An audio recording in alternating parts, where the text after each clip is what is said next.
sulci and gyri, which are these grooves. And so why do you guys think that's important? So we know the brain, you know, it's very compact. And so if we ever just kind of stretch the brain out, it'd probably be like a really, really, really large map, right? So we have to be able to fit our brains inside of our skulls, right? Yes. So our brain is composed of those sulci and gyri and those grooves. Now going into the different lobes of the brain, your brain has 4 lobes, okay? Everybody say 4 lobes. 4 lobes. 4 lobes. 4 lobes. There we go. All right, the first lobe is your frontal lobe. The first lobe is your frontal lobe. Everybody say frontal lobe. Frontal lobe. And keep in mind, you guys are going to become neuroscientists throughout this activity. So I need you all to remember this information as best as you can, okay? Frontal lobe. So your frontal lobe deals with higher order processes, which are thinking, your attention, your working memory, inhibition, your ability to pay attention to what I'm saying to you right now. This information, you guys are being able to retrieve that information, and your frontal lobe is involved in those processes, okay? All right, we also have our parietal lobe. Yes, okay. Our parietal lobe. So how many of you guys have put your hand on a hot stove before and just yanked it back? So your parietal lobe deals with somatic sensation, or your ability to touch and feel different things. So that fingertip touch, okay? And so your parietal lobe deals with that. But it's also very important for reading. It's important for attention. It's important for language, and it has a lot of connection to the frontal lobe, okay? All right, we also have our temporal lobe. Everybody say temporal lobe. Temporal lobe. Very good. Our temporal lobe deals with auditory processing. So you hearing me right now, you registering that information, everything that I'm saying to you, your auditory component, or your temporal lobe, is really, really important for that, okay? Everybody say temporal lobe. Temporal lobe. Very good. So we've gone through 3 lobes so far. We've talked about our frontal lobe. Everybody say frontal lobe. Frontal lobe. We talked about our parietal lobe. Everybody say. Very good.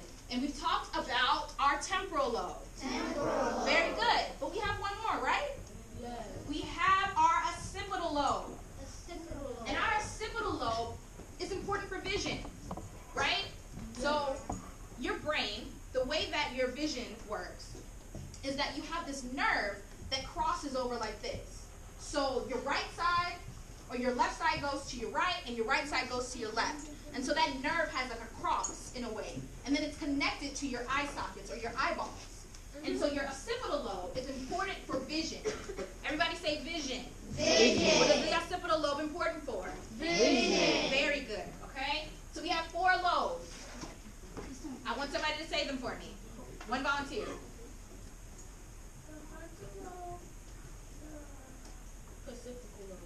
Parietal.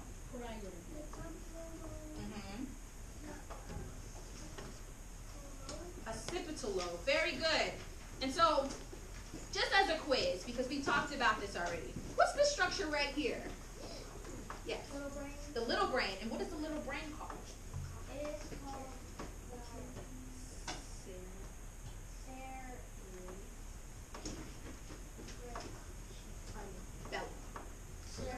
Cerebellum, the little brain. Okay.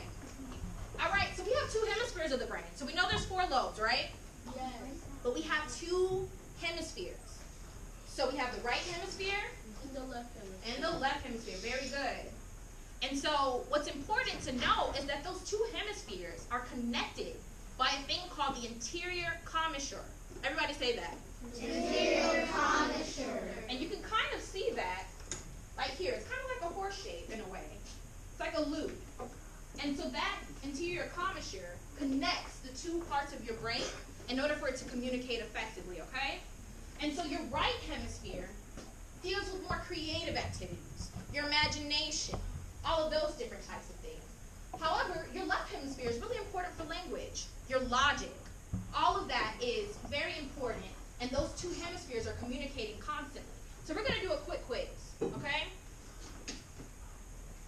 Number 1, what hemisphere do you think is involved in drawing a picture of an imaginary castle? Which one?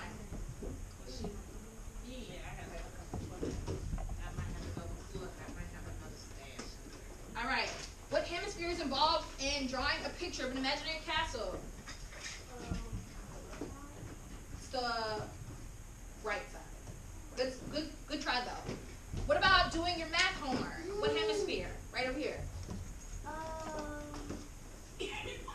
on what we just talked about?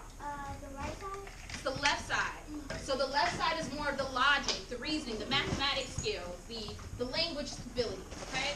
What about daydreaming when you should be studying? Right here in the back? Right. Yes. What about talking to a friend? Communicating. What do you think is the more dominated region? Right here? Left. Left. Very good. What about listening to a parent or a teacher? Right. So it's a little bit of both. So that's kind of like a trick question. So both sides are definitely involved in these processes, okay? Very good. So who are the 5 who answer the question? You got it? Okay. You can take those, but I got another stash. Okay, I'll answer them 1 second. Okay, please keep your hand up if you answered a question. Just now.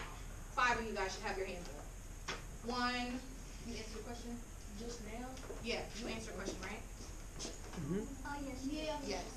The 5 of you all who answered the question. I gave out 3. There's 4. And who's number 5? Oh, yeah. here you go. Okay. So we're going to move into the next part. So the memory system. Why are memories important? Somebody who has not answered, right here. Because memory is important because if you forget something, you can remind. Yeah, so you don't want to be forgetful, right? You want to be able to keep those memories in front of you. Who else? Who else? Who has not answered a question? Right here. Like when somebody asks you a question and you forgot. You want to be able to remember it, right? When they ask you a question. So with memories, one of the structures that's really important for long-term memories is the hippocampus. Everybody say the hippocampus. The hippocampus. And so a lot of neuroscientists refer to this as a seahorse because it kind of looks like one when you're looking at a real brain. And so one thing that I want you guys to keep in mind is that even though I'm naming these structures and saying what their functions are, a lot of different regions or neurons are connected together in order for these processes to take place, okay? So it's not just one area of the brain.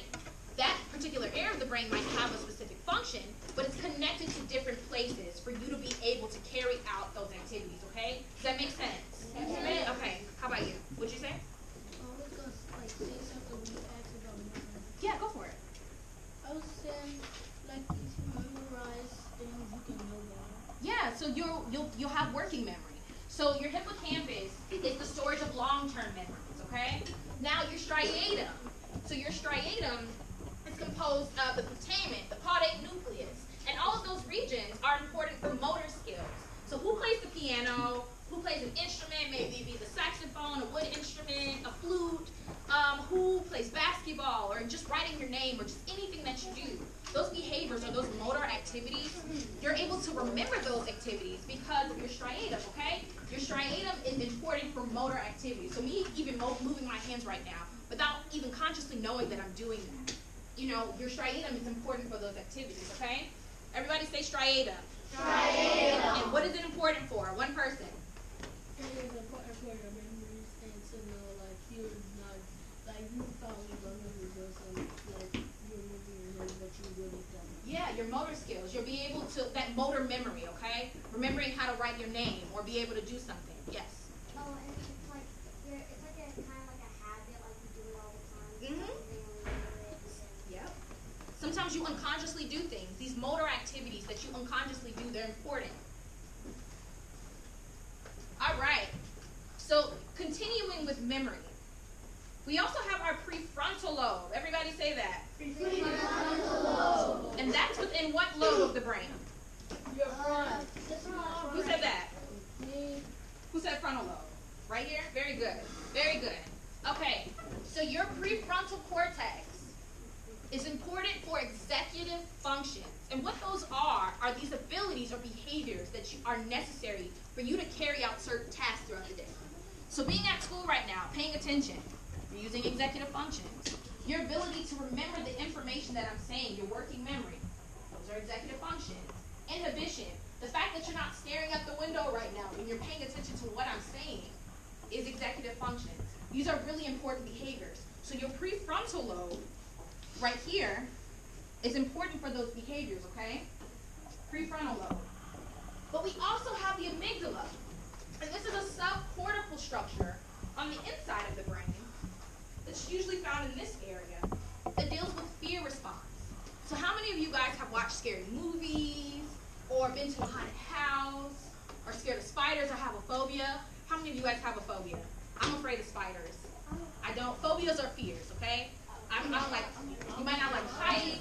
You might be scared of the dark. There's so many different things that it could be, right? All right. So your amygdala, everybody listening? Everybody listening? So your amygdala deals with your fear response to things. So being alert about the things that you're scared of, okay? Everybody say amygdala. Amygdala. Amygdala. Amygdala. Amygdala. Amygdala. Very good. Please remember these structures, okay? Because when we get to the activity, you're going to have to apply the knowledge that we've been talking about, okay? Prefrontal cortex. Prefrontal cortex. Very good. Amygdala. Amygdala. Very good. Call and response. Very good. So is my brain still developing? Yes. Very good. Absolutely. So your brain is still developing. And so what's something important to remember, that your brain develops or matures from back to front. Very good. So your brain is still constantly developing. And what's interesting is that studies show us that your brain is not fully developed until you're around the age of 20 years old, okay? How old is everybody in this room? 9? 10? 9 and a half? So your